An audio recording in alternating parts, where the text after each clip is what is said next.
नमस्कार। देश की बात में बहुत स्वागत है आपका। मैं हूं आपके साथ राजश्री और देश की बात में हम आपको आज दिखाएंगे लखनऊ में आतंकी से मुठभेड़ की जीती जागती तस्वीरें और क्या कुछ हो रहा है ये हम आपको बताएंगे। बात करेंगे देश में फैलते आईएसआईएस के दहशतगर्दों के नेटवर्क की, एमपी में हुए ट्रेन में ब्लास्ट से उठे सवाल और आतंकवाद की बदलती रणनीति पर भी करेंगे चर्चा। इस्लामिक स्टेट के सरगना बगदादी ने क्यों मानी है हार और क्या हाल है आईएसआईएस का मोसूल में, ये हम आपको बताएंगे। यूपी के 7वें और आखिरी चरण के मतदान की उल्टी गिनती कैसे शुरू हुई है और किस तरह की तैयारियां हैं ये हम आपको दिखाएंगे आपको कि आखिरी चरण के चुनाव में लगी है किन बड़े चेहरों की साख पर दांव। और यूपी के मंत्री गायत्री प्रजापति की अभी तक गिरफ्तारी ना होने पर उठे हैं अखिलेश सरकार की साख पर सवाल और अखिलेश ने इसके जवाब में क्या कहा है ये हम आपको बताएंगे। सपा के अंदरूनी कलह का हाल आपको दिखाएंगे। साधना गुप्ता के चुप्पी तोड़ने के क्या है मायने और इसका क्या असर होगा समाजवादी पार्टी पर, इसको भी टटोलेंगे। यूपी के पूरे चुनावी महासमर पर भी डालेंगे हम एक नजर। अब तक क्या क्या कुछ होता रहा है, 7 चरणों में उत्तर प्रदेश में चुनाव हुए, किस तरह के बयान, किस तरह की बातें और किस तरह के वायदे दिखे, किस तरह के नज़ारे दिखे। एक तरह से पूरा का पूरा नज़ारा एक बार फिर से आपके सामने जीवंत करेंगे। किस चरण में अपनाई गई कौन सी रणनीति रची गई, कौन सी व्यूह रचना, ये सब कुछ आपको बताएंगे। और पी चिदम्बरम के बेटे ने भी इशारों ही इशारों में कांग्रेस पार्टी पर, खासकर गांधी परिवार पर क्यों निशाना साधा है ये भी हम समझाएंगे आपको। केरल में कोल्लम के एक कॉलेज ने छात्राओं के लिए जारी किया है कैसा अपमानजनक फरमान, ये दिखाएंगे। और फिर एक जवान ने उठाई है सेना में अधिकारियों के बुरे बर्ताव के खिलाफ आवाज, उस आवाज को भी आपको हम सुनाएंगे। सुप्रीम कोर्ट में मानहानि मामले में राम जेठमलानी के वित्त मंत्री अरुण जेटली के बीच हुए तीखे सवाल जवाब भी आपको हम सुनवाएंगे। एक तरह से सीधा आंखों देखिया हाल आपको हम बताएंगे।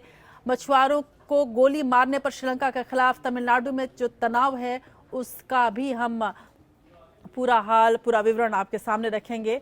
और भी खबरें होंगी और हम बताएंगे आपको कि अमेरिका और उत्तरी कोरिया के बीच क्यों बढ़ रहा है विवाद और भारत पर इसका क्या असर हो सकता है, ये सब कुछ आपके सामने होगा। और साथ ही याद करेंगे हिंदी साहित्य के सबसे मूर्धन्य साहित्यकारों में से एक सच्चिदानंद वात्स्यायन अज्ञेय को, और इसके अलावा बात इतिहास की होगी और साथ ही में एक सबसे सुमधुर जिसको कहा जाए संगीतकार रवि, उनको भी हम आज याद करेंगे। तो चलिए शुरू करते हैं देश की बात के इस नए सफर को।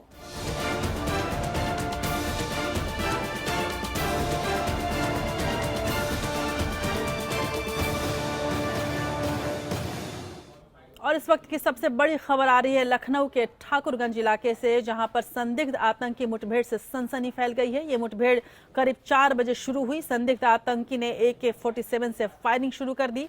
पुलिस के मुताबिक संदिग्ध को जिंदा पकड़ने के लिए आंसू गैस छोड़ी गई है। खुफिया जानकारी मिलने के बाद एसटीएफ ने संदिग्धों को घर में ही घेर लिया था। इसके बाद आतंकियों की ओर से गोलीबारी शुरू कर दी गई। चुनाव के आखिरी चरण से ठीक पहले गोलीबारी ने कई सवाल खड़े कर दिए हैं और पुलिस को पूरी तरह से मुस्तैद कर दिया है।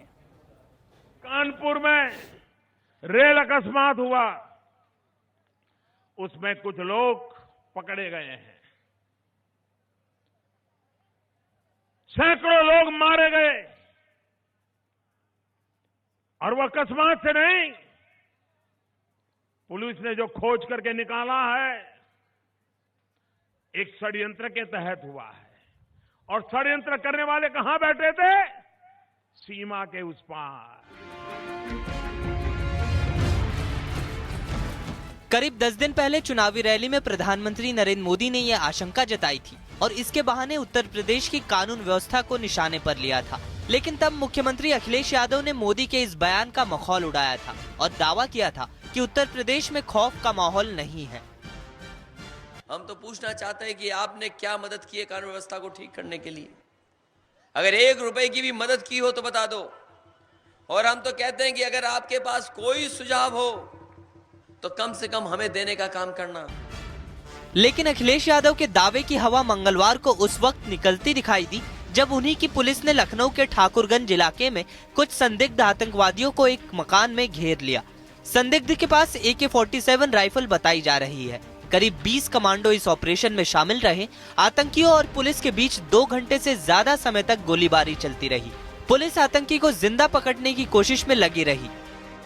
हम लोग को एक सूचना दोपहर में मिली थी कि इस स्थान पे एक संदिग्ध व्यक्ति है जो कि आतंकवाद के केस में इन्वॉल्व है। उसकी गिरफ्तारी के लिए यहाँ पर पे एक रेड की गई।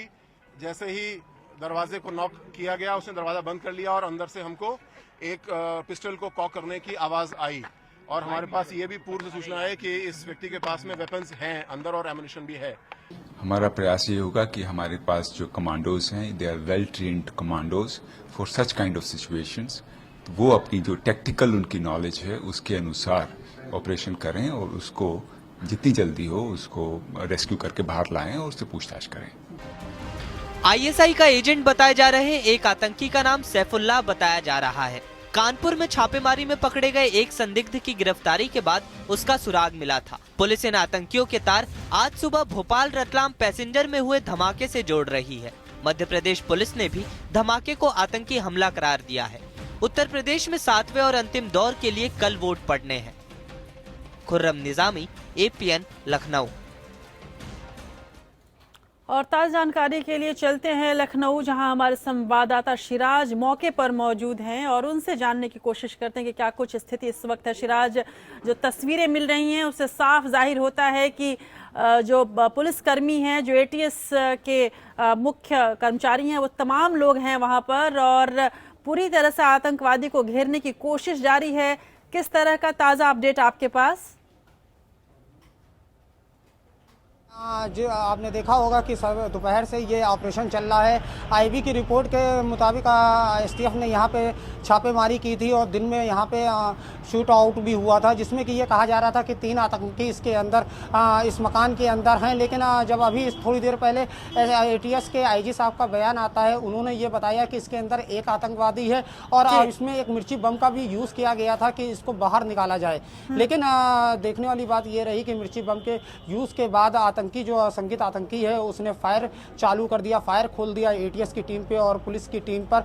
तो वहीं IG ATS का कहना था कि हमें इत्मीनान से अब हम इसको ऑपरेशन को करेंगे, क्योंकि कोई भी किसी भी प्रकार का भी इसने कोई किसी आदमी को बंदी नहीं बना रखा है और ना कुछ किसी को वो कर रखा है। हाँ, देखने वाली बात ये थी कि ATS और पुलिस की बल ने काफ़ी चारों तरफ से 100 मीटर के से भी ज़्यादा मकान जो है उसके आगे बैरिकेडिंग कर रखी और उसे जिस मकान के अंदर ये संदिग्ध आतंकी है उस मकान के दरवाजे को भी तोड़ने के लिए काफ़ी प्रयास ATS की तरफ से किया गया और एक एम्बुलेंस भी बुलाई गई कि अगर कोई भी जख्मी होता है तो उसको तुरंत हॉस्पिटलाइज भी किया जाए। अभी थोड़ी देर पहले यहाँ के लखनऊ के जो DM है वो भी मौके पे पहुँचे, यहाँ पे आए हैं और मौके का जायजा ले रहे हैं। अभी जायजा ले रहे हैं। उसी के अलावा सतीश गणेश जो कि यहाँ के IG जोन हैं, उनका भी कहना है कि जल्दी इस ऑपरेशन को हम पूरा कर लेंगे। अच्छा, जहाँ तक ATS की बात करें तो उनकी पूरी कोशिश ये है कि इस आतंकी को, जो संदिग्ध आतंकी बताया जा रहा है, इसको जिंदा पकड़ा जाए, क्योंकि इससे पूछताछ में कुछ जानकारियाँ अभी ATS को हासिल हो सकती हैं। जी शिराज, ये कहा जा रहा है कि ATS को ये लीड मध्य प्रदेश पुलिस से और उसके पहले केरल पुलिस से मिली, उसके बाद ये कार्रवाई तुरंत की गई। हालांकि इसमें सराहना की जानी चाहिए यूपी पुलिस की भी और पुलिस के तमाम उन अधिकारियों की भी जो तुरंत इन्होंने कार्रवाई की है। क्या वाकई ये लीड मध्य प्रदेश से आई थी और जो वहां पर बम विस्फोट हुआ है एक ट्रेन में, उससे कुछ जुड़ी हुई ये घटना कही जा सकती है? बिल्कुल, देखिए अभी तो ये पूरी तरह हम इसको वो नहीं कर सकते हैं। उसकी वजह ये है कि आधिकारिक तौर पर ये नहीं कहा गया, लेकिन हाँ, अगर सूत्रों की बातें करें तो उसके हिसाब से जो बम ब्लास्ट हुआ उसके अंदर जो लोग जख्मी हुए उसी के तार कहीं ना कहीं आज लखनऊ और कानपुर से जुड़ते हुए नजर आ रहे हैं, क्योंकि IB के रिपोर्ट के और मुखबिरी के हिसाब से ही यहाँ पे ATS और STF की टीम ने छापे मारी। क्योंकि स्थानीय अगर पुलिस की बात करें और मैं खुद बात करूँ, क्योंकि APN ने सबसे पहले इस खबर को दिखाया और आपने चैनल पर फ्लैश किया, और जब मैंने इसकी जानकारी पश्चिम एसपी से करना चाहिए कि आपके क्षेत्र, क्योंकि ये जो क्षेत्र है दुबग्गा क्षेत्र है ये पश्चिम क्षेत्र में आता है, और यहाँ के एसपी जो पश्चिम है उनसे जब मैंने जानकारी की कि आपके क्षेत्र में कोई शूट आउट चल रहा है या किसी प्रकार के आतंकी के छुपे होने की बात सामने आ रही है, तो उनका साफ इस बात से इनकार था कि हमारे क्षेत्र में ऐसा नहीं है। तो आप ये चीज़ अच्छी तरह समझ सकती हैं कि स्थानीय पुलिस से इस बात को छुपाया गया, क्योंकि ये एटीएस और एसटीएफ का ज्वाइंट ऑपरेशन था। जी बिल्कुल, और काफी गोपनीय तरीके से शुरू किया गया ताकि इसमें कोई भी चूक ना हो। बहुत बहुत शुक्रिया शिराज, आप पूरे हालात पर नजर बनाए रखें और हम आपसे लगातार अपडेट लेते रहेंगे। इससे पहले आज सुबह उज्जैन के करीब भोपाल रतलाम पैसेंजर ट्रेन में धमाका हुआ था। धमाके में 10 से ज्यादा लोग घायल हो गए थे। पैसेंजर ट्रेन संख्या 59320 में सुबह करीब 9:45 बजे ये धमाका हुआ। धमाका ट्रेन के जनरल कोच में हुआ। इसे लेकर सुरक्षा एजेंसियां सतर्क हो गई। मध्य प्रदेश सरकार ने इसे आतंकी विस्फोट बताया और लखनऊ में चल रहे आतंकी हमले से भी इसके तार जुड़ रहे हैं। खुद प्रधानमंत्री नरेंद्र मोदी इस बात की तस्दीक कर चुके हैं कि भारत में यातायात की रीढ़ मानी जाने वाली रेलवे अब आतंकियों के निशाने पर है। भोपाल से 120 किलोमीटर दूर काला पीपल में जावड़ी स्टेशन के पास भोपाल उज्जैन पैसेंजर ट्रेन के कोच में ब्लास्ट को भी इसी से जोड़कर देखा जा रहा है। इस धमाके में 10 से ज्यादा लोग जख्मी हुए हैं। ब्लास्ट ट्रेन के जनरल कोच में हुआ। प्रथम दृष्टया ये लो इंटेंसिटी ब्लास्ट यानी कम तीव्रता वाला विस्फोट लगता है। किन कारणों से हुआ है, कैसे हुआ है, वो जांच से ही पता लगेगा और उसकी हमें प्रतीक्षा करनी होगी। मध्य प्रदेश के गृह मंत्री भूपेंद्र सिंह ने जांच के आदेश दिए हैं। उन्होंने इस धमाके में आतंक की साजिश की आशंका भी जताई। ब्लास्ट है, अब ये प्लान्ड है कि कोई लेके जा रहा था, ये जांच से स्पष्ट होगा, पर ब्लास्ट है और उसमें जो गन पाउडर की स्मेल है। प्लान्ड ब्लास्ट है या कोई लेके जा रहा था, ये अभी स्पष्ट नहीं हुआ। आतंकी ट्रेनों को हथियार बना रहे हैं और इसका सबसे पहला खुलासा उस वक्त हुआ जब पिछले साल नवंबर के महीने में कानपुर में हुए भीषण ट्रेन हादसे के बारे में बिहार पुलिस ने सनसनीखेज खुलासा किया था। बिहार पुलिस ने कानपुर रेल हादसे को आतंकी साजिश बताया था। बाद में खुद पीएम मोदी ने इसे पाकिस्तान की खुफिया एजेंसी ISI का काम बताया था। बिहार पुलिस ने एक जांच के दौरान इस बात का भी पता लगाया था कि दुबई में बैठे शमशुअल हौदा ने अपने लोगों के जरिए कानपुर ट्रेन हादसे को अंजाम दिया था, जिसके बाद इसकी जांच NIA को सौंप दी गई थी। Bureau report APN। माना जा रहा है कि लखनऊ में जिस संदिग्ध आतंकी के साथ मुठभेड़ चल रही है वो आतंकी संगठन ISIS का सदस्य है। ये वही ISIS है जिसका सरगना अबू बकर अल बगदादी कभी विश्व पर राज करने का सपना देखता था, लेकिन हाल ही में बगदादी ने अपनी हार मान ली है। अपने विदाई भाषण में बगदादी ने कहा कि अरब के बाहर से आए लड़ाके अपने देश लौट जाएं या खुद को बम से उड़ा लें। उधर यदि ISIS की स्थिति देखें तो अंतर्राष्ट्रीय दबाव की वजह से और तमाम हमलों से घिरे हुए ISIS धीरे धीरे मोसुल के एक छोटे से इलाके में सिमटता जा रहा है। लेकिन भारत के लिंक ISIS से जुड़ना जाहिर सी बात है कि बेहद चिंताजनक स्थिति है। गौरतलब है कि ISIS के नए रिक्रूट्स में भारत से भी कई बच्चे गए। लगातार महाराष्ट्र, केरल, यहाँ तक कि बिहार से भी कई लोगों के ISIS में जाकर शामिल होने की खबरें आती रही हैं।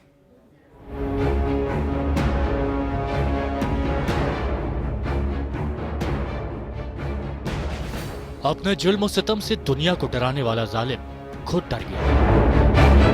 मौत सामने देखकर बगदादी ने मान ली है हार। इस्लामिक स्टेट के सरगना आतंकी अबू बकर अल बगदादी ने इराक में अपनी हार स्वीकार कर ली है।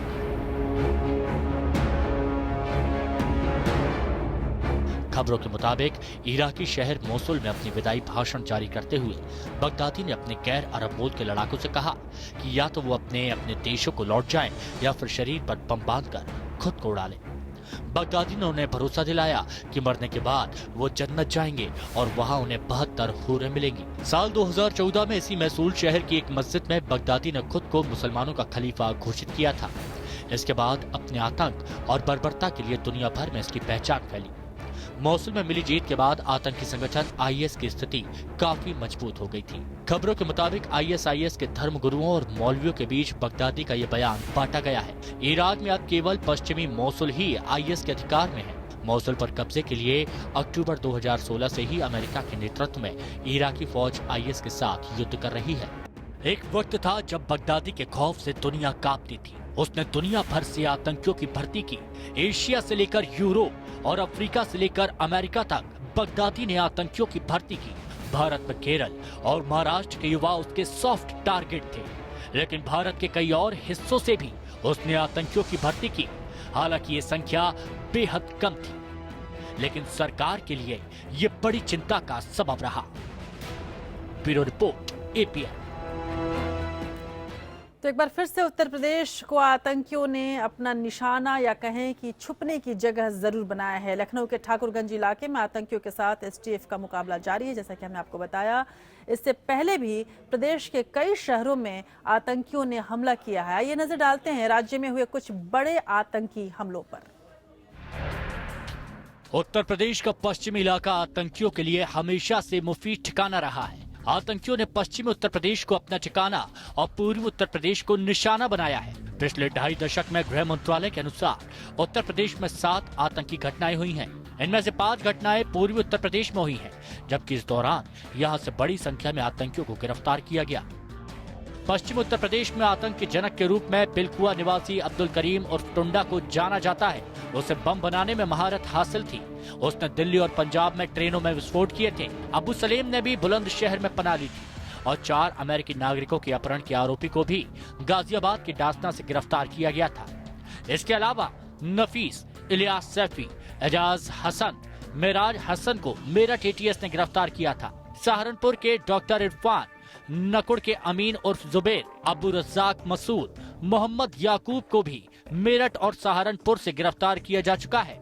एक नजर डालते हैं राज्य की प्रमुख आतंकी घटनाओं पर। अयोध्या के लोगों को 5 जुलाई 2005 का दिन शायद ही कभी भूलेगा, जब अयोध्या पर आतंकी हमले की एक ऐसी साजिश रची गई थी जिसे नाकाम करते हुए सुरक्षा कर्मियों ने लश्कर ए तैयबा के 5 आतंकवादी मार गिराए थे। वहीं इसी जुनूनी हमले का मुकाबला करते हुए सीआरपीएफ के 2 जवान घायल हुए और 2 सिविलियन शहीद हो गए थे। 7 मार्च 2006 को वाराणसी के दशाश्वमेध घाट पर आतंकियों द्वारा किए गए 2 बम ब्लास्ट में 28 लोगों की मौत हो गई और 101 लोग घायल हो गए। 24 नवंबर 2007 को हुए लखनऊ, फैजाबाद, वाराणसी कोर्ट परिसर में धमाकों में 16 लोगों की जान गई थी। 31 दिसंबर 2007 को रामपुर में सीआरपीएफ ग्रुप सेंटर पर आतंकियों ने हमला कर दिया था। इस हमले में सीआरपीएफ के 7 जवान शहीद हो गए थे। इस बीच पूरे उत्तर प्रदेश में रेड अलर्ट जारी कर दिया गया है और सुरक्षा व्यवस्था कड़ी कर दी गई है। बाजारों में, रेल और बस स्टेशन पर और दूसरे सार्वजनिक स्थानों पर पुलिस तैनात कर दी गई है और सभी संदिग्ध व्यक्तियों पर नजर रखी जा रही है। Bureau report, APN. तो इस पूरी घटना पर हमारी नजर है। ठाकुरगंज के तमाम अपडेट से हम आपको रूबरू कराते रहेंगे। आप देखते रहिए एपीएन। सबसे पहले खबर हमने आप तक पहुंचाई है और इस खबर के हर पहलू की जानकारी हम आप तक पहुंचाते रहेंगे। लेकिन अब दूसरी खबर की ओर बढ़ते हैं। 8 मार्च यानी कल 7वें और आखिरी चरण के लिए उत्तर प्रदेश में मतदान होगा। इसके साथ ही यूपी विधानसभा चुनाव संपन्न हो जाएगा। इसके बाद लोगों को 11 मार्च का इंतजार रहेगा, जब राज्य में 17वीं विधानसभा के गठन के लिए वोटों की गिनती की जाएगी। 7वें और आखिरी दौर के लिए पूर्वांचल के 7 जिलों में करो या मरो की तर्ज पर तूफानी चुनाव प्रचार हुआ। अंतिम दौर में पीएम मोदी के संसदीय क्षेत्र वाराणसी समेत 7 जिलों के 40 विधानसभा क्षेत्रों में 8 मार्च को वोट डाले जाएंगे। आखिरी दौर में गाजीपुर, वाराणसी, चंदौली, मिर्जापुर, भदोही, सोनभद्र और जौनपुर में मतदान होगा। इस दौर में 3 नक्सल प्रभावित जिले भी शामिल हैं। सोनभद्र, मिर्जापुर और चंदौली में किसी भी खतरे से निपटने के लिए सुरक्षा बल तैनात हैं। अंतिम दौर में 1,41,40,00,000 मतदाता अपने मताधिकार का इस्तेमाल करेंगे। इनमें 64,76,000 महिला मतदाता शामिल हैं। वोट डालने के लिए कुल 14,458 मतदान केंद्र बनाए गए हैं। बीएसपी के 40, बीजेपी के 32, सपा के 31, कांग्रेस के 9 और आरएलडी के 21 उम्मीदवार चुनाव मैदान में हैं। सबसे अधिक 24 उम्मीदवार वाराणसी, कैंट, जबकि जौनपुर की केराकत सीट पर सबसे कम 6 प्रत्याशी मैदान में हैं। बात 2012 की करें तो कुल 40 सीटों में से 23 सपा के खाते में गई थी। बसपा को 5, बीजेपी को 4, कांग्रेस को 3 और अन्य को 5 सीटों पर सफलता मिली थी। आखिरी दौर में कुल 535 उम्मीदवार अपनी किस्मत आजमा रहे हैं। Bureau report, APN। अब बीजेपी उधर यूपी चुनाव में कई दिग्गजों की किस्मत दांव पर है। मोदी सरकार के कई मंत्री इसी पूर्वांचल से आते हैं, जिनकी प्रतिष्ठा साख जो है वो अब दांव पर लगी हुई है। साथ ही कई उम्मीदवारों की किस्मत का फैसला भी जनता करने वाली है, जो अब तक जाने माने चेहरे थे। कुल मिलाकर देखें तो यहाँ पर उत्तर प्रदेश के जो 4 दिग्गज चेहरे हैं, जो इस वक्त किसी न किसी तरह से उनका उत्तर प्रदेश से संबंध है, वो अखिलेश यादव जो कि मुख्यमंत्री रह चुके हैं, मायावती जो कि मुख्यमंत्री रह चुकी हैं, और प्रधानमंत्री मोदी जो बनारस से सांसद हैं, और साथ ही इसमें राहुल गांधी भी मौजूद हैं। इन सभी तमाम बड़े नेताओं की साख अब जो है वो दांव पर लगी हुई है, खासकर इस चरण में देखा जाए तो। यूपी का सियासी दंगल अपने चरम पर है। 7वें और अंतिम चरण के लिए पूर्वी उत्तर प्रदेश के 7 जिलों की 40 सीटों पर मतदान होने वाला है। वैसे तो इस चरण में कुल 535 उम्मीदवार अपनी किस्मत आजमा रहे हैं, लेकिन इनमें से कुछ दिग्गज ऐसे हैं जिनकी साख दांव पर लगी हुई है।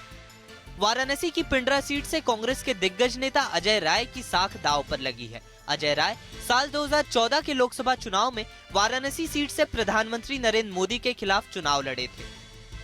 बाहुबली नेता मुख्तार अंसारी के भाई सिबगतुल्ला अंसारी की साख भी इस चुनाव में दांव पर लगी हुई है।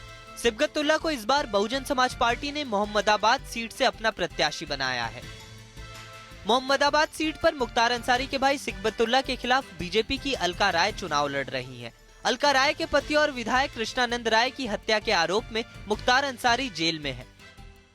2017 के विधानसभा चुनाव में वाराणसी की शहर दक्षिण सीट से बीजेपी उम्मीदवार नीलकंठ तिवारी पर भी लोगों की नजरें जमी हुई है, क्योंकि इस सीट पर बीजेपी के दिग्गज नेता श्यामदेव राय चौधरी 7 बार विधायक रह चुके हैं, लेकिन इस बार उनकी जगह नीलकंठ को टिकट दिया गया है।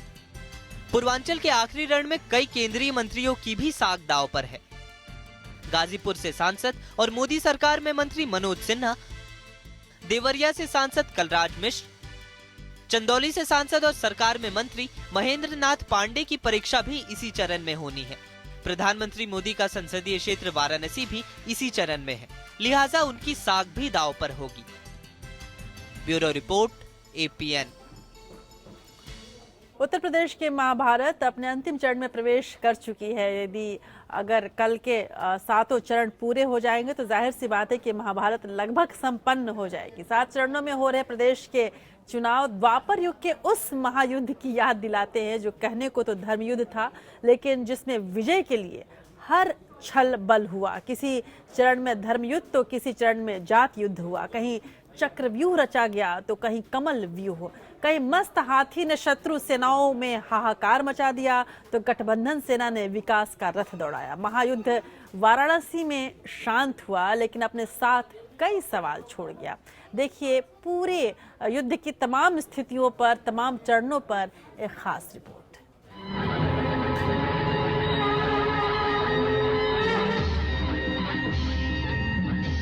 भगवान कृष्ण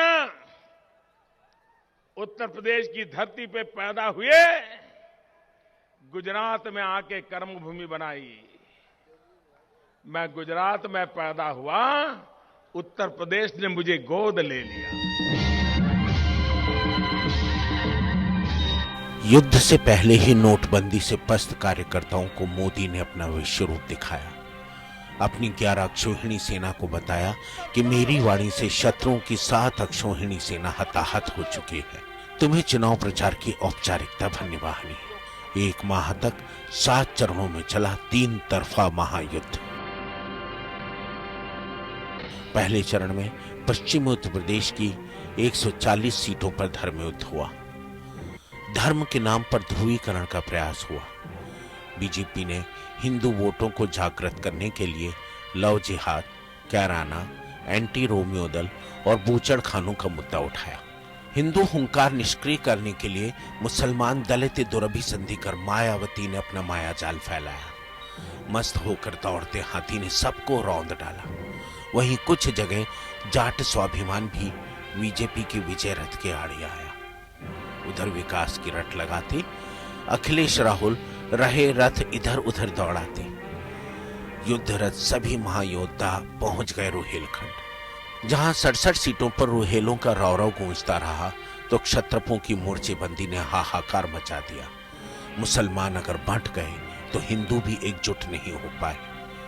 फिर तीसरे चरण में शुरू हुआ जाति युद्ध। 69 सीटों पर अति पिछड़े और दलितों का दबदबा। मध्य उत्तर प्रदेश में महारथियों के बीच छिड़ा सीधा संघर्ष। रीता बहुगुणा, डिंपल यादव, स्वाति सिंह, अनुराग यादव, ब्रजेश पाठक सब पर दांव, तो उधर समाजवाद का पूरा गढ़ भी दांव पर। सपा पार्टी के अंतर्कलह से जूझती रही तो दुश्मनों से भी लड़ती रही। अखिलेश पार्टी के ही चक्रव्यूह में उलझ गए। वहां से निकले तो कमल व्यूह में फंस गए। ऐसे में महारथी मोदी ने यहां यूपी का ब्रह्मास्त्र चला। कैसा बड़ा मेरा सद्भाग्य है भाइयों, उत्तर प्रदेश ने मुझे गोद लिया है, और जिन्होंने मुझे गोद लिया है वो उत्तर प्रदेश तो मेरा माई बाप है, मेरा माई बाप। क्या उत्तर प्रदेश को बाहर से किसी को गोद लेने की जरूरत है? क्या यहाँ कोई नौजवान नहीं है जो आपके देश को, प्रदेश को आगे बढ़ा सकते हैं? चौथे चरण की व्यूह रचना और भी दुर्गम रही। एक तरफ राजनीतिक दलों के बाहुबल की परीक्षा तो दूसरी तरफ बुंदेलखंड की सिसकियां। सबसे ज्यादा बाहुबली या उनके रिश्ते नातेदारों के बीच इसी चरण में संग्राम हुआ। ये दौर था बाहुबल के युद्ध का। लेकिन भूख और दर्द से बिलबिलाता बुंदेलखंड हिचकियां लेता रहा। उनसे 19 सीटें छीनने के लिए लटकाई गई सांत्वनाओं की गाजर। सड़क, शिक्षा, स्वास्थ्य, बिजली और पानी के बहाने हुए हमले, लेकिन एक दूसरे के खिलाफ गाली गलौज पर लगा ज्यादा से ज्यादा समय। आज श्रीमान अखिलेश जी ने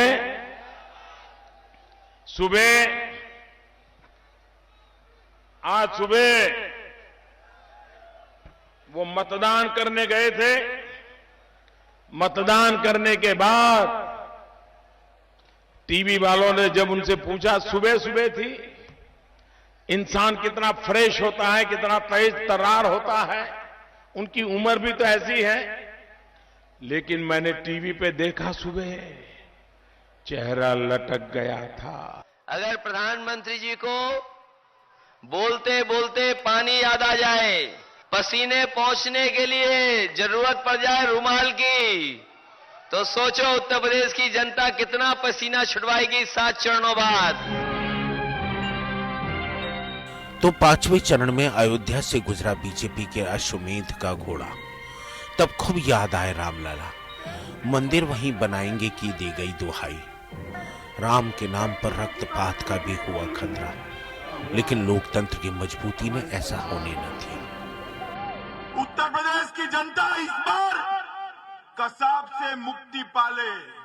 कसाब से मेरा मतलब कुछ और मत निकालिएगा।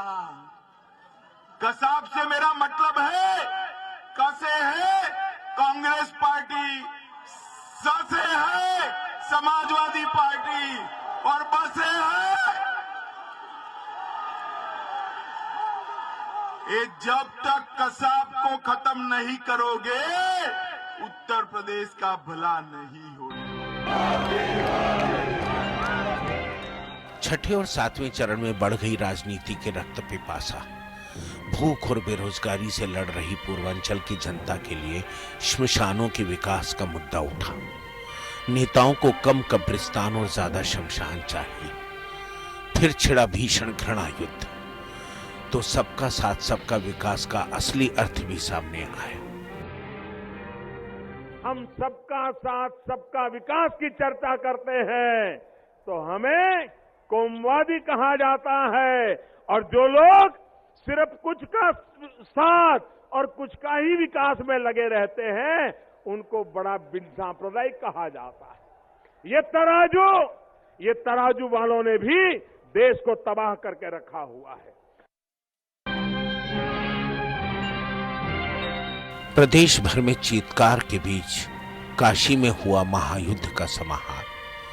जो नगर जीवन मृत्यु का रहस्य जानता है, जो अविनाशी शिव को मानता है। जिस काशी में काल ठहर जाता है, राग विराग बन जाता है, जहां जलती चिताओं में विषय वासना भस्म हो जाती है, उस मोक्ष की नगरी में नेताओं की लिप्सा वोटों के लिए धूनी रमाती है। अंशुमन त्रिपाठी, एपी।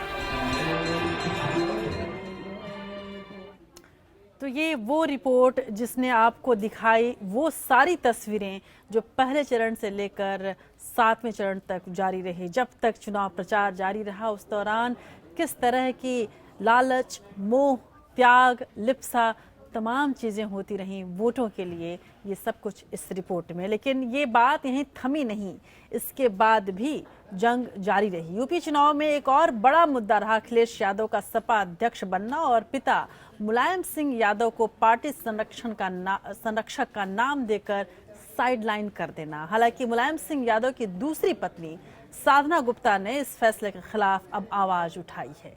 साधना गुप्ता ने कहा, नेताजी पार्टी का चेहरा हैं और उन्हें किसी भी कीमत पर दरकिनार नहीं किया जाना चाहिए था। साधना गुप्ता ने कहा कि अब वे आगे आकर काम करेंगी और चाहती हैं कि उनके बेटे प्रतीक यादव भी राजनीति में आए। साधना ने खुले तौर पर शिवपाल यादव का पक्ष लिया और कहा कि उनकी कोई गलती नहीं है, जबकि अखिलेश यादव को गुमराह किया गया है। साधना गुप्ता ने अब मीडिया से बात की है। आखिरी चरण के मतदान से पहले मुलायम सिंह यादव की पत्नी साधना ने अपनी चुप्पी तोड़ दी। सपा में हुए सियासी संग्राम पर बोलते हुए साधना ने कहा कि गलत समय पर पार्टी में हंगामा मचा और इसका असर चुनावों में देखने को मिलेगा। चुनाव पे तो करेगा इफेक्ट, क्योंकि हम निकले हैं तो सब तरीके के लोग मिले, कुछ फेवर के भी मिले, कुछ फेवर के नहीं भी मिले, तो चुनाव पे तो असर पड़ेगा। साधना ने कहा कि वो खुद राजनीति में नहीं आना चाहती, लेकिन उनकी इच्छा है कि प्रतीक सियासत में कदम रखे। अखिलेश से मतभेदों पर इनकार करते हुए साधना ने कहा कि उनकी और अखिलेश यादव के बीच कोई मतभेद नहीं है। उन्होंने कभी अखिलेश को पराया नहीं माना। 11 मार्च को कैसे देखते हैं आप भी एज अ मदर? हम तो यही चाहते हैं कि भाई अखिलेश जीते, फिर से मुख्यमंत्री बने, और जो पिछली सरकार में हुआ अब नहीं हो। शिवपाल यादव पर लगे आरोपों को लेकर साधना ने कहा कि उनका अपमान नहीं किया जाना चाहिए था, उनकी कोई गलती नहीं थी। उन्होंने नेताजी और पार्टी के लिए बहुत कुछ किया है, उनके साथ जो कुछ हुआ गलत हुआ। Bureau report, APN. तो साधना गुप्ता को अफसोस है कि जो कुछ भी हुआ वो गलत हुआ और इसका असर पार्टी के भविष्य पर और पार्टी पर पड़ेगा, ये उनकी आशंका है। लेकिन उधर कांग्रेस के साथ भी कुछ ऐसा ही हो रहा है। कांग्रेस से जुड़े भी एक नाम ने भी कुछ ऐसी ही आशंका जताई है और उस पर कई तरह के आक्षेप लगाए हैं। तमिलनाडु में द्रविड़ शासन के 50 साल पूरे होने के मौके पर कांग्रेस के नेता पी चिदम्बरम के बेटे कार्ति चिदम्बरम ने राजनीति में बढ़ते परिवारवाद पर कांग्रेस समेत सभी दलों पर वार किया है। उन्होंने कहा कि ऐसी पार्टियों ने पार्टी से इतर नेता बनने के इच्छुक बाहरी लोगों के लिए राजनीति के सभी दरवाजे बंद कर दिए हैं। इस बात का इशारा आप साफ तौर पर समझ सकते हैं। जब दिन खराब होते हैं तो कुछ भी हो सकता है। एक वक्त था जब देश की राजनीति में कांग्रेस को टक्कर देने वाला कोई नहीं था, और एक दिन अब है जब कांग्रेस के अंदर से ही बगावत के सुर उठ रहे हैं। कांग्रेस के वरिष्ठ नेता और पूर्व वित्त मंत्री पी चिदम्बरम के बेटे कार्ति चिदम्बरम ने कांग्रेस को पारिवारिक संपत्ति करार दिया है। कार्ति ने कहा कि देश में एक नए राजनीतिक दल के लिए अभी काफी गुंजाइश है। ज्यादातर पार्टियों में परिवारों का वर्चस्व हो गया है और उन्होंने नई पीढ़ी के नेताओं के लिए अपने दरवाजे बंद कर रखे हैं। तमिलनाडु में द्रविड़ शासन की 50वीं सालगिरह के मौके पर आयोजित कार्यक्रम में कार्ति ने कहा कि कांग्रेस सहित ज्यादातर प्रादेशिक और राष्ट्रीय पार्टियां निजी पारिवारिक संपत्ति बन चुकी हैं और लगता नहीं कि अब उनमें कोई सुधार होगा। ऐसे में अगर कोई नया व्यक्ति राजनीति में आना चाहता है तो वह मौजूदा व्यवस्था में फिट नहीं हो पाएगा, क्योंकि इसके लिए इसे पार्टी प्रमुख या दूसरे नेताओं की चापलूसी करनी पड़ेगी। Mrs. Gandhi won the party election against Starlet in 99. So it is very, very unfortunate for Mr. Karthi to say that. And I think that he should take back his statement. Karti Chidambaram के बयान के कई मायने निकाले जा रहे हैं। उनका ये बयान ऐसे ही नहीं दिया गया है। कयास लगाया जा रहा है कि वो नई पार्टी भी बना सकते हैं। कांग्रेस ने कार्ति के बयान पर सधी हुई प्रतिक्रिया दी है। किस संदर्भ में, किस परिप्रेक्ष्य में किस समय वो बयान दिया गया, उसको बगैर संज्ञान में लिए उसके ऊपर कोई टिप्पणी करना अनुचित रहेगा, क्योंकि हर बयान का, हर टिप्पणी का, हर प्रतिक्रिया का एक परिप्रेक्ष्य होता। ऐसा नहीं है जब कांग्रेस में किसी ने बगावती सुर निकाले हो। इससे पहले भी कई नेता कांग्रेस की वर्तमान व्यवस्था के खिलाफ बोल चुके हैं। कांग्रेस के कई नेताओं को वर्तमान व्यवस्था में सियासी नसीब पलटने के कोई आसार नहीं दिख रहे हैं, लिहाजा उनके अंदर इस बात की बेचैनी दिखाई देने लगी है। Bureau report, APN। इन तमाम अहम खबरों के अलावा भी देश में आज बहुत कुछ होता रहा। देखते हैं नेशनल टॉप 5 खबरें। महंगाई के मुद्दे पर प्रधानमंत्री नरेंद्र मोदी ने अपनी सरकार की पीठ थपथपाई है। 2 दिन के गुजरात दौरे पर पहुंचे प्रधानमंत्री ने कहा कि 5 राज्यों में हो रहे विधानसभा चुनावों में किसी भी दल ने महंगाई के मुद्दे पर बात नहीं की। इसका ये मतलब है कि हमारी सरकार कीमतें काबू रखने में कामयाब रही है। इसके अलावा GDP पर भी PM मोदी ने कहा कि ताज़ा आंकड़े बताते हैं कि नोटबंदी से आर्थिक विकास को खतरा होने की आशंकाएं दूर हो गई हैं। प्रधानमंत्री नरेंद्र मोदी ने गुजरात यात्रा के पहले दिन भरूच में नर्मदा नदी पर बने देश के सबसे लंबे 1344 मीटर लंबे एक्स्ट्रा डॉस्ड केबल ब्रिज का उद्घाटन किया। ये पुल शुरू हो जाने से अहमदाबाद मुंबई राष्ट्रीय राजमार्ग 8 पर भरूच में आए दिन पैदा होने वाले सड़क जाम से निजात मिल जाएगी। इस पुल को बनने में 2 साल का वक्त लगा है और इस पर कुल 379 करोड़ रुपए खर्च हुए हैं। इस ब्रिज में कुल 216 केबल लगे हैं और हर केबल की लंबाई 25 से 40 मीटर है। काले धन और भ्रष्टाचार के खिलाफ सरकार भले ही सख्त हो, लेकिन देश में अभी भी लोग अपना काम कराने के लिए रिश्वत देने को मजबूर हैं। ये खुलासा भ्रष्टाचार पर निगाह रखने वाली अंतर्राष्ट्रीय संस्था ट्रांसपेरेंसी इंटरनेशनल की रिपोर्ट में हुआ है। ट्रांसपेरेंसी इंटरनेशनल की हाल ही में जारी एक रिपोर्ट के मुताबिक एशिया पैसिफिक के 16 देशों में उच्चतम रिश्वत दर भारत में है। सर्वे के अनुसार भारत में 69% लोगों ने कहा कि उन्हें घूस देनी पड़ी, जबकि वियतनाम में ऐसा कहने वालों की संख्या 65%, पाकिस्तान में 40% और चीन में 26% थी।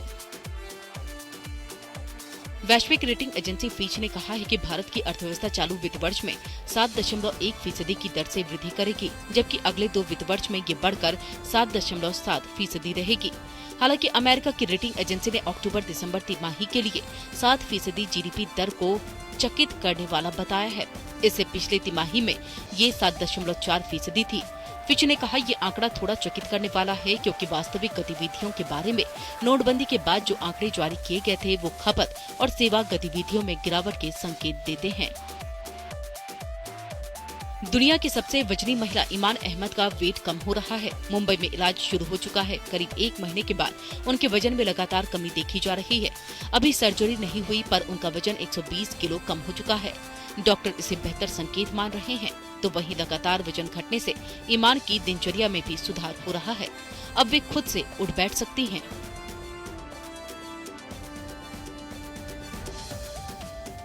आपको हम बता दें कि केरल में एक ऐसा फरमान एक कॉलेज में जारी किया गया है जिसे कतई उचित नहीं ठहराया जा सकता। क्या आपको लगता है कि कॉलेज में हॉस्टल की छात्राओं को ऐसा फरमान जारी किया जा सकता है कि वे कपड़े चेंज करते वक्त भी कमरे का दरवाजा अंदर से बंद नहीं रखेंगी? जी हां, ये शर्मनाक कारनामा केरल के कोल्लम में एक नर्सिंग कॉलेज के प्रबंधन ने कर दिखाया है। कोल्लम के उपासना कॉलेज ऑफ नर्सिंग की छात्राएं इस फरमान के विरोध में पिछले शुक्रवार से कैंपस के बाहर धरना दे रही हैं। एक रिपोर्ट। कोल्लम के उपासना कॉलेज ऑफ नर्सिंग को उपासना चैरिटेबल ट्रस्ट चलाता है, जिसमें कर्ता धर्ता अरबपति कारोबारी रवि पिल्लई है। कॉलेज के 4थे वर्ष की एक छात्रा का कहना है कि हॉस्टल में रहने वाली छात्राओं से कहा गया है कि वो अपने कमरों को तब भी बंद न रखें जब वो कपड़े बदल रही हों। ऐसी स्थिति में वो दरवाजे के पास कुर्सी रख सकती हैं। छात्राओं का आरोप है कि कॉलेज की प्रिंसिपल उन पर शक करती हैं कि कमरा बंद होने पर मोबाइल से बात की जाती है या समलैंगिक जैसी अनैतिक गतिविधियां की जाती हैं। यही नहीं, लाइब्रेरी में इंटरनेट की सुविधा भी ब्लॉक कर दी गई है। ये शक जताया जाता है कि इंटरनेट का इस्तेमाल सिर्फ और सिर्फ पॉर्न देखने के लिए किया जाता है। स्टूडेंट्स की मांग है कि कॉलेज प्रबंधन तत्काल प्रभाव से प्रिंसिपल का इस्तीफा ले और किसी अन्य की इस पद पर नियुक्ति करे। छात्राओं का आरोप है कि उन पर तमाम तरह की वजहें बताकर भारी जुर्माना वसूला जाता है, जैसे कि छुट्टी लेना, बाल बढ़ाना, नाखून रखना। इसके अलावा कैंपस में मोबाइल फोन का इस्तेमाल प्रतिबंधित है। स्टूडेंट्स को हफ्ते में एक ही बार कॉमन फोन का इस्तेमाल कुछ ही मिनट के लिए करने की इजाजत दी जाती है। छात्राओं का प्रिंसिपल पर यह भी आरोप है कि वो अभद्र तरीके से बात करती हैं। साथ ही छात्राओं की जाति को लेकर भी टिप्पणियां की जाती हैं। इसके अलावा छात्राओं की निजी डायरियों के अंश भी प्रिंसिपल सबके सामने जोर जोर से पढ़कर सुनाती हैं। जिन छात्राओं ने विरोध प्रदर्शन को समर्थन किया, उन पर हॉस्टल खाली करने की तलवार लटक रही है। एक छात्रा के अभिभावक ने कॉलेज के एक स्टाफ मेंबर की ओर से आई कॉल को रिकॉर्ड किया। इसमें स्टाफ मेंबर को कहते सुना गया कि अपनी बेटी को हॉस्टल से घर ले जाओ। Bureau report, APN. उधर खाने को लेकर सोशल मीडिया पर बीएसएफ जवान तेज बहादुर का वीडियो वायरल होने से मचे बवाल के बाद अब एक और जवान ने वीडियो जारी कर जवानों को दिए जा रहे खाने को घटिया बताया है। इस जवान का ये भी आरोप है कि 2 दिन ज्यादा छुट्टी लेने पर उससे जबरदस्ती सहायक के तौर पर काम करवाया गया। वीडियो पोस्ट करने वाले शख्स ने अपना नाम सिंधव जोगीदास बताया है।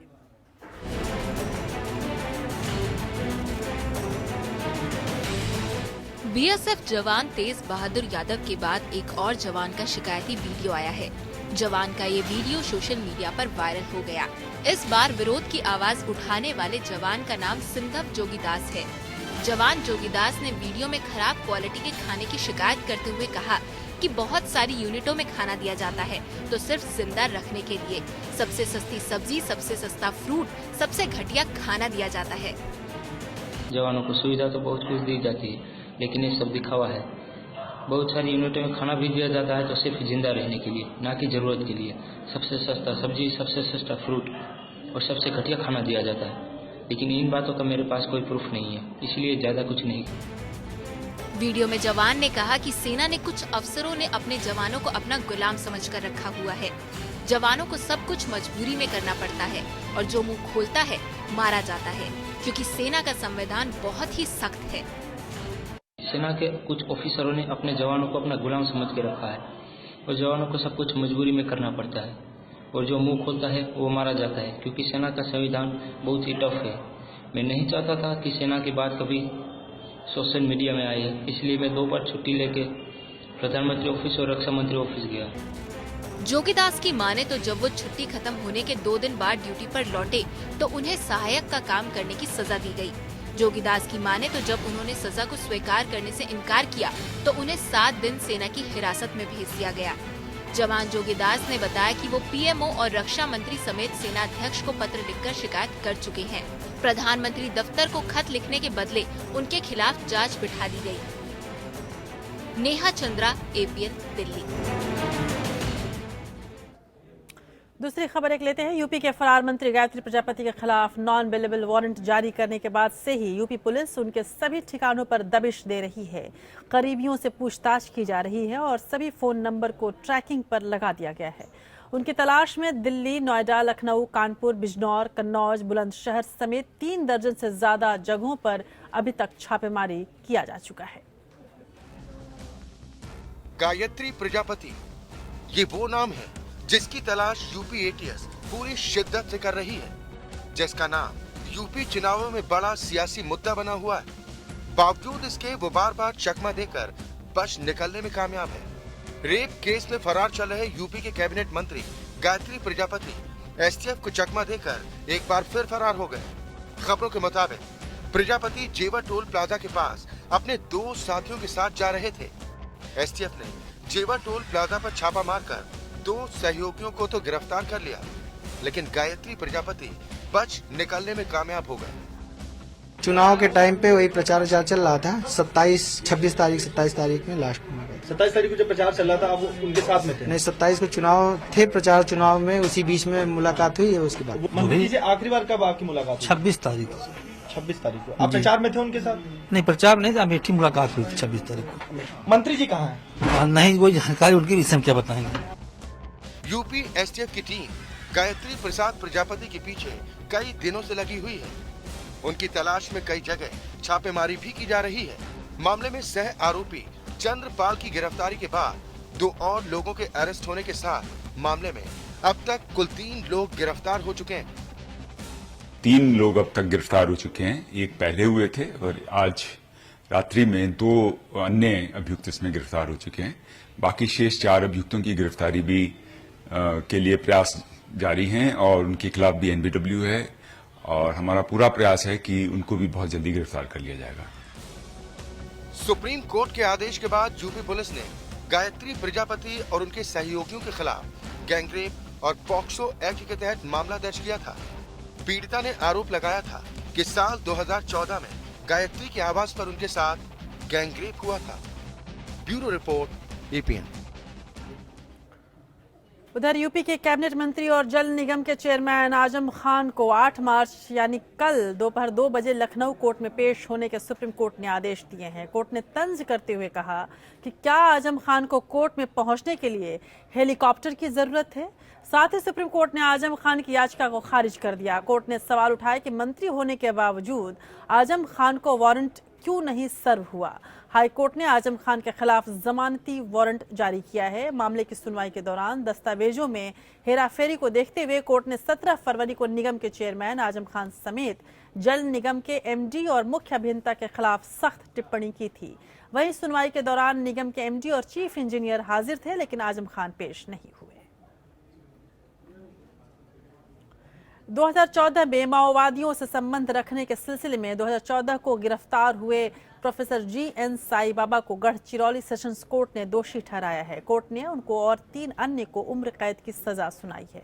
9 मई 2014 को दिल्ली विश्वविद्यालय के प्रोफेसर GN साई बाबा को माओवादियों के साथ संबंध रखने के आरोप में महाराष्ट्र पुलिस ने गिरफ्तार कर लिया था। उनकी गिरफ्तारी के वक्त पुलिस ने दावा किया था कि साई बाबा को प्रतिबंधित संगठन भाकपा माओवादी का सदस्य होने, उन लोगों को साजो सामान से समर्थन देने और भर्ती में मदद करने के आरोप में पकड़ा गया है। महाराष्ट्र के गढ़चिरौली जिले की पुलिस टीम ने दिल्ली से साई बाबा को गिरफ्तार किया था।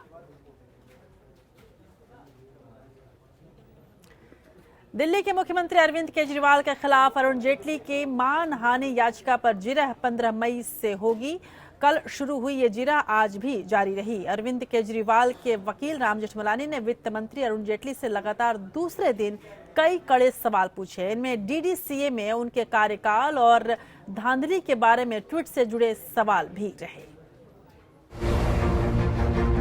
केजरीवाल के खिलाफ मानहानि मामले में कोर्ट ने जिरह शुरू करने से पहले राम जेठमलानी से कहा कि वो कोई भी सवाल पूछ सकते हैं, लेकिन अरुण जेटली को जवाब देने के लिए बाध्य नहीं किया जा सकता है। इसके बाद जिरह शुरू हुई। आप करीब 1 लाख से ज्यादा वोटों से हारे। जी हाँ। आपने ये चुनाव राज्यसभा का सदस्य रहते हुए लड़ा और आपकी सदस्यता खत्म होने में 2 साल से ज्यादा का वक्त था। जी हाँ, 4 साल का वक्त। 2014 में अमृतसर के चुनाव में आपने पहली बार एक सार्वजनिक चुनाव में अपनी साख को दांव पर लगाया और आप 1 लाख से ज्यादा वोटों से हारे। किसी चुनाव में कई कारक होते हैं। हाँ, मैं बिशन सिंह बेदी से हार गया। बेदी ने आपके खिलाफ प्रधानमंत्री से शिकायत क्यों की? क्या आप कोई वजह बता सकते हैं? क्या प्रधानमंत्री ने आपको चिट्ठी दिखाई थी? मुझे याद नहीं। जेटली जी, कृपया जवाब दें। क्या आपने तब से ये चिट्ठी पढ़ी है? मुझे याद नहीं। जेटली जी, कृपया चिट्ठी पढ़िए और मुझे बताइए कि जो लिखा गया है वो गलत है या सही। कृपया ध्यान से पढ़िए। मैं इससे इनकार करता हूँ। इसका मुझसे कोई लेना देना नहीं। इस चिट्ठी में जो लिखा है उस वक्त के बारे में जब आप DDCA के अध्यक्ष थे। मैं 2014 की शुरुआत में DDCA का पैट्रन इन चीफ था। क्या ये पद DDCA के आर्टिकल्स ऑफ एसोसिएशन में उल्लेखित है? पैट्रन इन चीफ के तौर पर क्या आपको पता था कि आपके पास वो सारे अधिकार हैं जो एक कार्यकारी सदस्य को होते हैं? मुझे जानकारी नहीं। जेटली जी, क्या आपने पैट्रन इन चीफ के तौर पर DD की किसी भी बैठक में कभी हिस्सा लिया? हाँ, मैंने DDCA की एक बैठक में पैट्रन इन चीफ के तौर पर हिस्सा लिया। मैंने 2014 की शुरुआत में खुद को इस पद से हटाए जाने के लिए कहा था। अब आपने बेदी की चिट्ठी पढ़ ली। क्या इसमें कोई ऐसी बात है जिससे आपको इतना गुस्सा है कि आप मानहानि का मुकदमा दाखिल करें? मैं बताना चाहूंगा कि प्रधानमंत्री ने बेदी की इस चिट्ठी पर आपका ध्यान दिलवाया था। क्या आपने प्रधानमंत्री से कहा था कि आप इन आरोपों के खिलाफ अदालत में अपनी साख स्थापित करेंगे? मैं इनकार करता हूँ। मेरे अधीन कई विभाग थे और 4 अहम मंत्रालय थे। रक्षा मंत्रालय छोड़ने के बाद इसका जिम्मा दिया गया। प्रधानमंत्री ने आपको मंत्री बनाए रखा क्योंकि आपको भरोसा दिलाया कि आप बेदी के लगाए आरोपों से बेदाग निकलेंगे। जब पीएम ने आपसे आरोपों को निराधार साबित करने को कहा तो आपने केजरीवाल के खिलाफ मानहानि का मुकदमा कर दिया। क्या आप मधु किश्वर को जानते हैं? हाँ। क्या वो पत्रकार है? मुझे नहीं लगता। आपके दिए गए कागजातों में 110 नंबर पेज पर मधु किश्वर के ट्वीट का जिक्र है, जिसमें कहा गया था कि आपने, आपकी बेटी ने और आपकी पत्नी ने फर्जी कंपनी बनाकर डीडीसीए में धांधली की। क्या ये सही है कि मधु किश्वर ने ये ट्वीट 17 दिसंबर 2015 को किया था? करीब उसी समय अरविंद केजरीवाल ने इस ट्वीट पर कमेंट किया। उन्होंने अपमान किया। आपको ट्वीट करने वाली मधु किश्वर पर मुकदमा करने की हिम्मत नहीं हुई? मैंने केजरीवाल के खिलाफ इसलिए मुकदमा किया क्योंकि उनकी एक हैसियत है, वह मुख्यमंत्री भी हैं। अब इस मामले की अगली सुनवाई 15 और 17 मई को होगी, जिसमें जिरह जारी रहेगी। इससे पहले सुनवाई के पहले दिन सोमवार को जिरह में जेटली से 52 तीखे सवाल पूछे गए थे। Bureau report, APN. एक और बड़ी खबर लेते हैं। कोरियाई महाद्वीप में विवाद गहराता जा रहा है। उत्तरी कोरिया के मिसाइल परीक्षण के बाद दक्षिण कोरिया और जापान ने इस पर गंभीर आपत्ति जताई थी। दक्षिण कोरिया की सुरक्षा को मजबूत करने के लिए अमेरिका ने उसकी जमीन पर एंटी मिसाइल सिस्टम की तैनाती की है, जिसे लेकर चीन ने नाराजगी जताई। चीन का कहना है कि इससे स्थानीय सुरक्षा को खतरा पैदा होगा, लेकिन अमेरिका ने इस पर कुछ भी नहीं सुना है और अब तक कोई प्रतिक्रिया अमेरिका ने नहीं दिया और कहा है कि इस क्षेत्र की शांति और सुरक्षा के लिए अमेरिका हर कदम उठाएगा। एक अच्छी खबर, भारत और ऑस्ट्रेलिया के बीच बेंगलुरु में खेले गए दूसरे टेस्ट मैच में ऑस्ट्रेलिया को हराकर भारत ने 4 मैच की सीरीज में 1-1 की बराबरी कर ली है। पहली पारी में 87 रनों से पिछड़ने के बाद भी शानदार वापसी करते हुए भारत ने ऑस्ट्रेलिया को मैच में 75 रनों से धूल चटा दी। दूसरी पारी में भारत की ओर से अश्विन ने सबसे ज्यादा 6 विकेट लिए। इस बीच भारतीय क्रिकेट टीम को नया स्पॉन्सर मिल चुका है। ओप्पो मोबाइल इंडिया कंपनी अब भारतीय क्रिकेट टीम की नई प्रायोजक होगी। गौरतलब है कि मौजूदा प्रायोजक स्टार इंडिया ने स्पॉन्सरशिप ऑक्शन में हिस्सा लेने से इनकार कर दिया था, जिसके बाद बीसीसीआई को नए प्रायोजक की तलाश थी। ओप्पो की बीसीसीआई के साथ यह नई साझेदारी इस साल अप्रैल से शुरू होगी और अगले 5 साल तक कायम रहेगी। सूत्रों के मुताबिक ओप्पो के साथ बीसीसीआई की यह डील 538 करोड़ रुपए से ज्यादा की हो सकती है। दुख सबको मांझता है, जिनको बांझता है उन्हें यह सीख देता है कि सबको मुक्त रखें। ये मशहूर पंक्तियों के रचयिता सच्चिदानंद वात्स्यायन अगे हिंदी साहित्य का एक बहुत बड़ा नाम है, हस्ताक्षर हैं। उनकी रचनाएं निजता और एकाकिता में पूर्णता की तलाश करती हैं। क्षण की सूक्ष्मतम अनुभूति, प्रकृति की अव्यक्त और अश्रव्य संपंदन को महसूस करने वाले कवि का नाम है अगेय। उन्हें हिंदी साहित्य में प्रयोगवादी कहकर उनके साहित्य को योगदान को कम करने की कोशिश की गई, लेकिन उनकी संवेदनात्मक रचना कर्म ने उन्हें समय से आगे का कवि बना दिया। आज अगेय का जन्मदिन है और ऐसे में इस कवि को याद करते हैं इस खास रिपोर्ट के जरिए और समझने की कोशिश करते हैं इस कवि के शिल्प को, जो आज भी हिंदी साहित्य को नई दिशा दे रहा है। कहा मुझे थोड़ी गरमाई दोगी उधार, चिड़िया से कहा थोड़ी मिठास उधार दोगी। मैंने घास की पत्ती से पूछा तनिक हरियाली दोगी, तिनके की नोक भर। शंख पुष्पी से पूछा उजास दोगी, किरण की ओक भर। मैंने हवा से मांगा थोड़ा खुलापन, बस एक प्रश्वास। अनुभूति के चितेरे थे सच्चिदानंद वात्स्यायन अज्ञेय। बहुत कम लोग ही जानते होंगे कि भगत सिंह के साथी रहे अज्ञेय ने आजादी की लड़ाई में 6 साल का कारावास भी जिया था। उसके बाद वो 1936 से 1943 तक विभिन्न अखबारों के संपादक मंडल में रहे। कुछ समय के लिए सेना में भी भर्ती हुए तो 1946 से साहित्य कर्म को समर्पित हो गए। इस दौरान प्रतीक नामक साहित्यिक पत्रिका का संपादन किया, फिर दिनमान के संपादक बने। बाद में नवभारत टाइम्स भी संभाला। 1979 में पत्रकारिता से सेवानिवृत्त होकर फिर से साहित्य को समर्पित हो गए। मैं समझता हूं कि जीवन में भी और लेखक के नाते भी परिस्थिति की सच्ची पहचान के लिए ये जरूरी है कि उसमें कोई दूसरा प्रमाण या कि उदाहरण आपके सामने न रहे। आपका अनुभव है, आपकी चेतना है और परिस्थिति है। ये ज़रूर एक आदर्श की बात हो जाती है। संभव है कि हमेशा ऐसा न होता हो, लेकिन व्यवहार में, लेकिन मैं चाहता यही हूँ कि परिस्थिति का सामना इसी रूप में करूँ कि वह अद्वितीय रूप से मेरी परिस्थिति है और उसमें अगर उसको सामना करने के लिए मुझे प्रकाश चाहिए तो वो प्रकाश मुझको अपने ही भीतर से मिलेगा, अपने अनुभव से मिलेगा। उस अनुभव में ज़रूर सारी परंपरा होगी, जाति का अनुभव होगा, बहुत कुछ होगा, लेकिन मैं पूछूंगा तो अपने विवेक से पूछूंगा। जाहिर सी बात है कि ये वही विवेक था जिसने ऐसी ऐसी टिप्पणियां की जो आज भी मौजूद हैं, ऐसी ऐसी रचनाएं की जो वक्त से बहुत आगे थीं, और हिंदी साहित्य को ऐसा मूर्धन्य व्यक्ति शायद ही मिला था इसके पहले। आज़ादी के बाद हिंदी साहित्य का जो भी रूप आप देखते हैं उसमें अगेय की बहुत बड़ा योगदान है। आज के हालात पर उन्होंने लिखा था कि सांप तुम सभ्य तो नहीं हुए, शहर में बसना भी तुम्हें नहीं आया, फिर डसना कहाँ से सीखा और जहर कहाँ से पाया। जी हाँ, कुछ इस तरह की बातें जो कि आज भी शहर के जीवन पे और ग्रामीण परिवेश के भोलेपन पर बेहद मौजूद है। तो चलिए साहित्य से बढ़ते हैं इतिहास की ओर, और आज का दिन क्यों बहुत ज़्यादा महत्वपूर्ण है ये जानने की कोशिश करते हैं। 7 मार्च है आज। तो 7 मार्च 1854 को चार्ल्स मिलर ने सिलाई मशीन के लिए पेटेंट हासिल किया था, और 7 मार्च 1875 में अलेक्जेंडर ग्राहम बेल ने टेलीग्राफ का आविष्कार किया था। 7 मार्च 1911 को प्रसिद्ध हिंदी लेखक सच्चिदानंद हिरानंद वात्स्यायन अगेय का जन्म हुआ था, जिन्हें हमने याद किया। और 7 मार्च 1961 में प्रसिद्ध स्वतंत्रता सेनानी और वरिष्ठ नेता गोविंद वल्लभ पंत का निधन हुआ था।